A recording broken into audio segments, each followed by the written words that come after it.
Have you ever felt like you don't fully belong where you're from? Me too.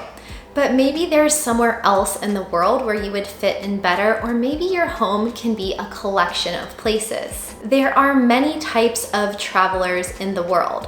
Which one are you? Let's find out. I'm Kristin. I've been to more than 60 countries in the last 20 years, and I've met a lot of different people, but I've narrowed it down to 4 main types of travelers. So take note to your answers to the following questions and let me know at the end of this video which one is the closest to your travel identity. What's your primary reason for traveling? A, to explore as many new places as possible. B, to experience life at a slower pace and more deeply. C, to enjoy the best of both worlds, at home and abroad. Or D, to find a new place that you can finally call home. What's your main goal when traveling? A, to have adventures and new experiences. B, for learning and personal growth. C, to balance work with seeing new places. Or D, relocating or finding a new place to live. How do you fund your travels? A, through savings or passive income.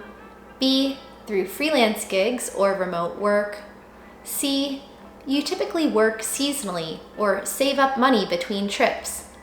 Or D, you have a steady paycheck or investments. Next question, what kind of accommodation do you prefer? A, hostels and hotels, whatever you can find quickly and easily. B, short-term vacation rentals or Airbnbs. C, comfortable and convenient places for long-term stays. Or D, a place that feels like home or that you own. What do you typically pack for a trip? A, a laptop, backpack, portable Wi-Fi, and a good pair of headphones for work. B, versatile clothing and a mix of leisure and work essentials, flexible for both environments. C, items that make a new place feel like home, like your favorite books, photos, or a coffee maker. Or D, you plan to ship a container with everything you need. When traveling somewhere new, what do you do first? A, check out the most popular tourist sites and attractions. B, unpack and get settled, then look for a meetup or co-working space. C, nothing in particular. You like to return to places that you already know. D, you don't travel often, but perhaps you'll join a guided tour or rent a car to explore. How do you prefer to spend your downtime when traveling? A, exploring local nightlife and events. B, catching up on work or planning your next move. C, taking language classes or hanging out at home. D, spending quality time with local friends or family members. Where do you feel the most comfortable? A, at an airport. B, in a new country you're visiting. C, at home or abroad, it's all the same to you. D, home is where the heart is. How do you cope best with culture shock? A, no big deal. You don't even really think about it anymore. B, you can adapt to change, but it takes some time. C, culture shock used to affect you, but it's not a big issue anymore.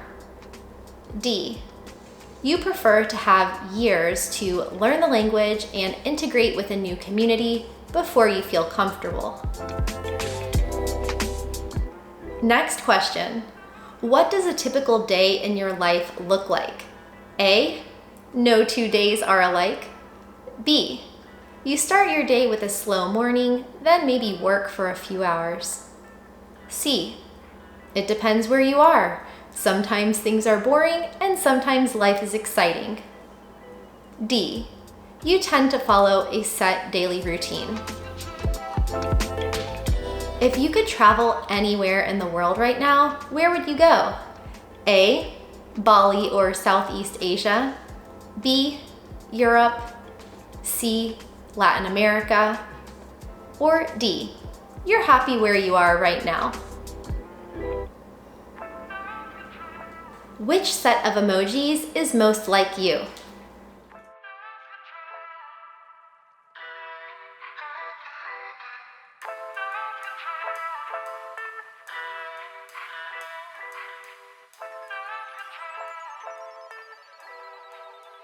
Now let's find out the results.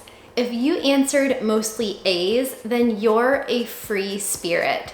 This means you love to travel and you can't imagine your life any other way. If you answered mostly A's, then you're probably best suited to a digital nomad, backpacker, or jet setter lifestyle. You want to see the world and you want to see it as fast as possible, even if it means changing destinations every day or week. In this category, you could be unemployed, traveling on your savings, you could be on sabbatical, you could be a roving retiree, or you could be a digital nomad who can work anywhere. If this is you, you might be traveling without a plan, you might not know where your next destination is, and when or if you'll ever be going home. The main benefit of this lifestyle is that it's so much fun. It is the ultimate form of freedom where you can just travel on a whim and go anywhere and everywhere. You probably have extra pages in your passport and you have enough travel stories to write a book. You've met a lot of people and you've made a lot of memories. Often traveling on a tourist visa, this also means you don't have a lot of responsibilities. You usually don't have to pay taxes where you're going or apply for long-term visas and residency permits. The downside of this lifestyle, however, is that it requires a lot of time, energy, money, and resources to sustain. Some people claim that they can live this way forever, whereas for others, you might be at risk of travel burnout. I know I've definitely been there before. In this lifestyle, the faster you change locations, the more setup costs there are in each place. You're constantly in a new version of culture shock, maybe in the honeymoon phase, maybe experiencing a lot of frustration. And so while things are never boring, they're also rarely easy. When you travel this fast full time, it's often really difficult to maintain any sort of daily routine and consistent habits, especially when it comes to eating healthy, exercising, and cooking at home, if you even have a kitchen. It's also pricey, as you might spend a larger portion of your annual life budget on travel and transportation and spend a lot of time feeling jet lagged or going from point A to point B. This lifestyle is hard to sustain long term because you might come to realize that life is about more than just having fun and checking cool things off your bucket list. It's also about making long-lasting connections and having a long-term impact in the world. Although, you might also disagree with me. If you answered mostly B's, then you're most suited to a slow travel or slow mad lifestyle.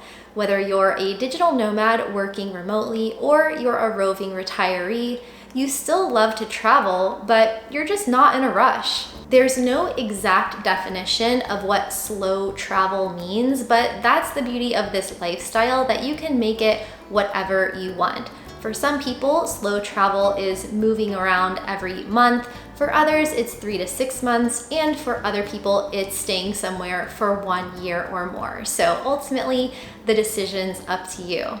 Most slow travelers like to spend at least a month or so in each destination, as this gives them time to work if they're working, also go out and see the sights and meet people while also maintaining some semblance of a daily routine. Slow travelers often place a high value on learning about the cultures that they're in and the places that they go, and also learning a little bit of the language. Slow travel is nice because it allows you to find that balance between work, sightseeing, and your personal life without feeling so rushed. And in many cases, you can still travel on a tourist visa and not have to worry about applying for long-term residency. As long as you stay within the 30, 90, 180 days, or in some cases, 365 days of your tourist visa, you're usually good to go. And if you don't like somewhere, you can leave without much commitment. One of the common downsides of slow travel is that as soon as you start to feel at home and comfortable in a new destination, it's often time to pack up and leave. After many years of slow travel, you might end up a little bit more confused compared to where you started and not really know where you fit in the world. You might have a lot of friends in different places, but you might not see them that often. So if you're a slow traveler, then have patience with yourself and check in from time to time to see if it's time for a change. If you answered mostly C's, then a part-time expat or flexpat lifestyle could be for you. This lifestyle is really fun because you can maintain multiple home bases around the world. Whether you live at home part-time and somewhere else part-time, or you spread your time around 3, 4, or more different home bases. Now, technically, if you're a snowbird from Canada who spends the winters in Florida, then that's living like a part-time expat. Or if you keep a home base in the United States for 6 months a year and travel the other 6 months, that's also living like a flexpat. The biggest benefit of being a part-time expat is that you can maintain your ties to your home community while still traveling and seeing the world. You don't have to sell everything, you don't have to get rid of your stuff, and you always have some place to come home to. But when you need to mix it up and have a change, you can travel somewhere else. Traveling this way also offers you a lot of flexibility when it comes to getting good flight deals and planning your departure dates, and you can also take advantage of lower rent prices if you're renting for 3 or 6 months at a time. This lifestyle is also a good opportunity to invest in international real estate so you can expand your property portfolio and always have a place to stay when you travel. There are downsides to this lifestyle, however, because maintaining multiple home bases in different countries comes with extra maintenance costs, taxes perhaps, and you might need to apply for permanent residency or citizenship in another country depending on how long that you're staying. But there's also a lot of flexibility if you want to do a part-time expat lifestyle where you're also traveling on tourist visas. It's really just about getting clear on what your goals are and what will work for you. On the plus side, if you're going back to places that are familiar for you, then you can avoid that whole culture shock curve. But on the other hand, this could contribute to a situation where you're going back to the same places all the time and you're not seeing anything new. So that can be a pro or a con for you. If you're staying somewhere long term, if you're earning income there, you could be liable to file a tax return there. If you answered mostly D's, then stability is really important to you, whether you're staying at home or you're looking to permanently move to another country. A permanent expat is an immigrant, and if this is you, then it's clear that you're looking for your new forever home. The main benefit of this lifestyle is stability. You know who you are, you know what you want, you know where you want to live, and unlike nomads and jet setters and slow travelers and expats, you are just gonna move one time. You don't need to worry about all of the logistics of moving around. And this is a way for you to have a long-term plan and really start a new life in a different country. It doesn't mean you can't travel either. You can always travel from your new home base, but moving with this mindset is a way for you to take things slow, build long-lasting relationships, really integrate with the culture, and actually learn the language, which is really difficult to do if you're only staying somewhere for a couple weeks or a couple months.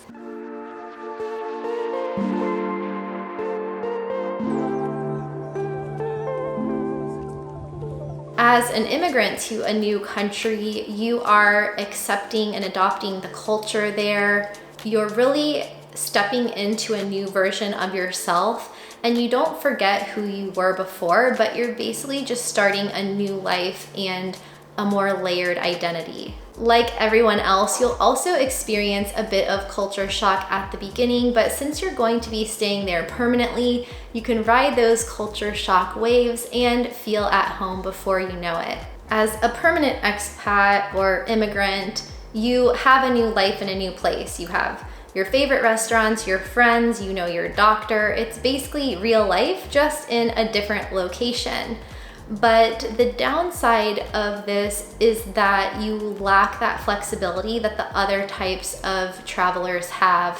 When you move somewhere permanently, you're either renting long-term or you're buying a property there, and you probably will also have to apply for some type of long-term visa, work permit, or permanent residency and get on a path to citizenship. That can take more time, it can take more money, and then if you change your mind in a few years, then your sunk costs are a lot higher. If you do decide that you want to leave, you want to go back home, you want to sell your house, go to another country. So you could lose a lot of time and money if you decide to move again, but either way, you probably won't regret it because you will have had that experience. You will have learned so much and you'll just know better for what you want next time. Another thing to keep in mind if you are immigrating to another country is that as a full-time resident, depending on your visa status, you will likely also need to pay taxes there or at least file a tax return. And if none of these categories fit you exactly, then you could be a philosophical global citizen.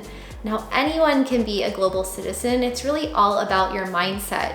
You don't have to leave home or go anywhere to feel like you're part of the world, because you are.